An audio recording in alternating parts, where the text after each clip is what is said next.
What's going on, everybody? Khalipa's Tech here, coming back at you with another video. In this video, we're going to be taking a look at the Samsung Galaxy A14 5G and going over whether or not it's actually a good phone to buy in 2023. Now, I know it is pretty early into 2023 at this point, and the A14 5G is a fairly new device too, but a lot of phones have been coming out lately. So we're going to take another look at this one and go over what kind of value it actually provides. Now, as always, if you want to learn more about this phone, definitely check out the description, where I will be linking to several other videos about it, as well as some information about pricing, availability, and some of my favorite smartphone accessories. But with that being said, let's get into it. So with the Samsung Galaxy A14 5G, we're getting a 6.6-inch 90Hz PLS LCD display with a 1080p resolution, a PPI of 400, and a 20:9 aspect ratio. So for an entry-level phone, I really don't have any complaints about this display. Sure, there are some things it could have, like an AMOLED display for example, or an even higher refresh rate, but in this price range, except for a few odd phones here and there like the Blue Bolt N2 for example, stuff like AMOLED displays and 120Hz refresh rates are really not very common. But with the Samsung Galaxy A14 5G, at 6.6 inches, it is a little bit above average as far as size goes. I feel like the average phone nowadays is 6.5 inches, so at 6.6, it definitely is a pretty good size. So if you're going to be on your phone a decent amount, you will get a pretty good experience here. And with the 20:9 aspect ratio, we're getting a taller and more narrow form factor, and this is going to give you a better scrolling experience. So if you're using social media a lot, for example, a form factor like this is definitely going to be good for that. And then in landscape mode, if you're doing something like watching a video or playing a game, you're going to get a much more immersive experience. Things are going to look a bit more cinematic.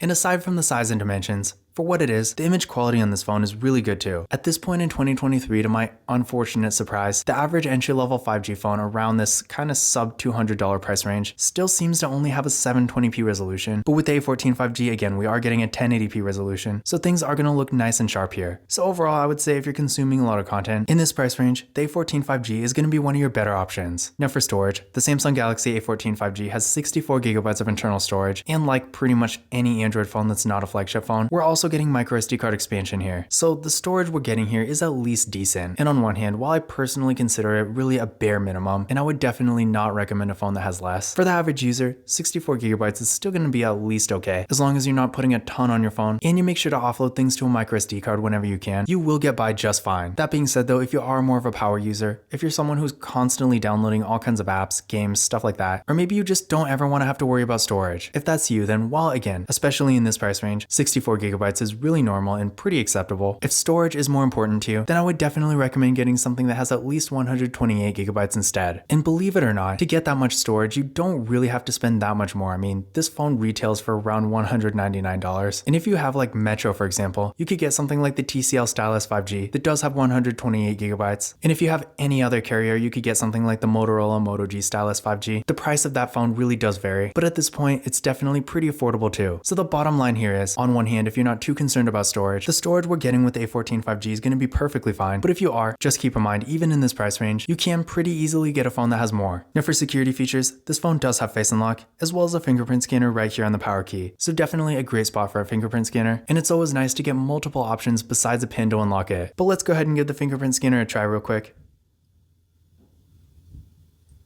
There we go, one more time.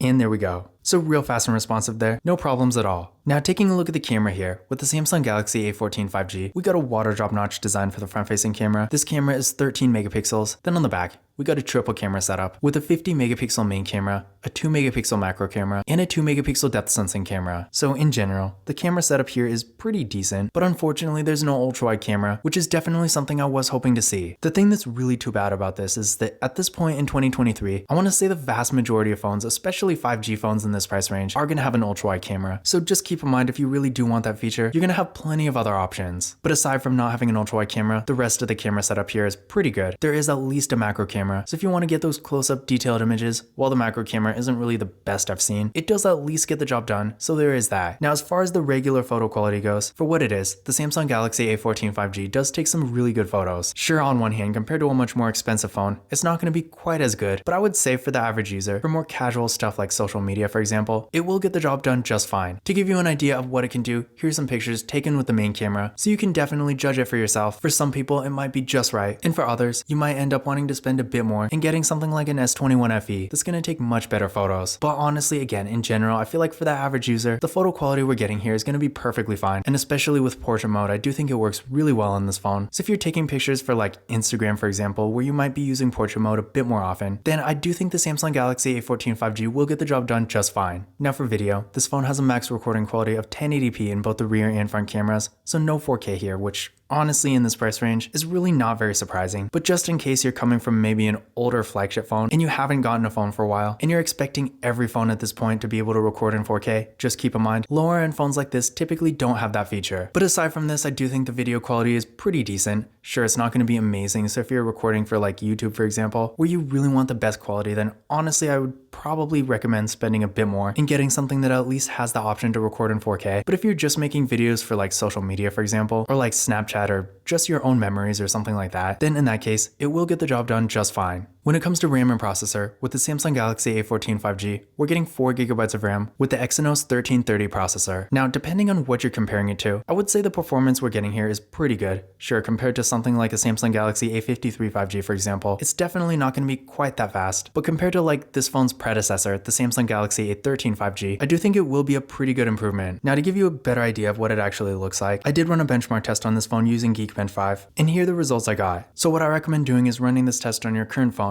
and then comparing your results to these. And that's going to give you a better idea of whether or not this phone's going to be a performance upgrade for you. Because depending on what you're coming from, again, it may or may not be. If you're coming from like an older flagship phone, depending on how old, I'm pretty sure it definitely won't be. Then if you're coming from an older upper mid-range phone like a Motorola Moto G Stylus 5G 2021, for example, it's going to be about the same level. But again, if you're coming from any kind of lower end phone, chances are the A14 5G will be a pretty solid upgrade. But in general, I would say for the average user, for more basic activities like web browsing, social media, stuff like that, overall, this phone will be plenty fast enough. Now the Samsung Galaxy A14 5G does have a really good battery with a 5000 mAh battery supporting 15W fast charging, and I will say, despite technically only supporting 15W fast charging on paper, in my experience, I feel like it charges up quite a bit faster than that. So just keep in mind for the average user, unless you're really paying super close attention to how fast it charges, with this phone I don't think charging speed will be a problem at all. And as far as the battery goes, with a 5000 mAh battery, this is definitely a really large battery. So if you're in a situation where maybe you're not always around a charger, but you still need to use your phone all day, so you need to make sure you have really good battery life. In that case, a phone like this with such a large battery is going to be a great choice. In addition to this, aside from having plenty of life per charge, a larger battery like this is going to have better longevity too. So down the road as the battery degrades, which all batteries do of course, it's not really going to affect you nearly as quickly as it would with a smaller battery. So if you like to get one phone and keep it for a longer time, then a phone like this that has such a large battery is going to be a great choice for that too. As far as software goes, the A14 5G does come with Android 13, and knowing Samsung's software support, you can also expect to get several other major updates in the future. So if having the latest version of Android is important to you, then this phone, or really any Samsung Galaxy A series phone for that matter, is going to be one of your best options. The Samsung Galaxy A14 5G does also have NFC, so if you like to make contactless mobile payments using tap and pay, keep in mind you can do that with this phone no problem. But in conclusion,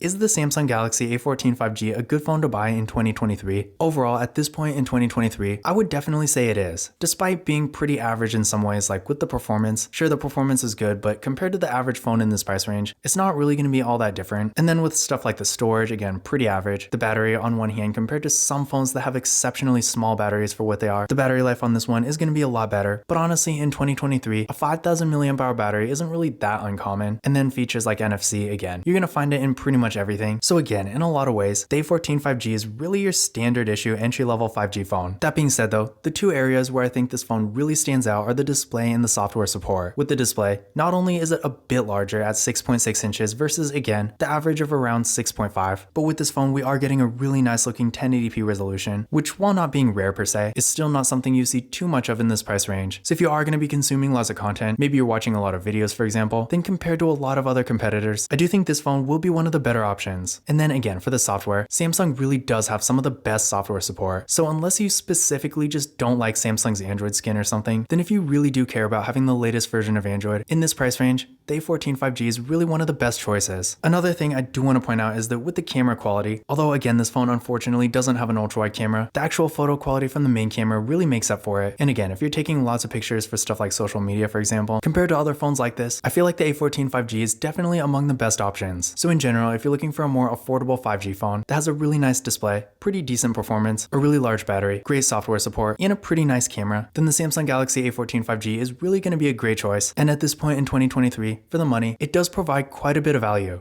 Now, once again, if you want to learn more about this phone, definitely check out the description, where we'll be linking to several other videos about it, as well as some information about pricing, availability, and some of my favorite smartphone accessories. But that's it for this video. If you enjoyed it and found it useful, be sure to give it a thumbs up and hit that subscribe button. Don't forget to follow Kalipis Tech on Twitter and Instagram. And as always, I will see you in the next video.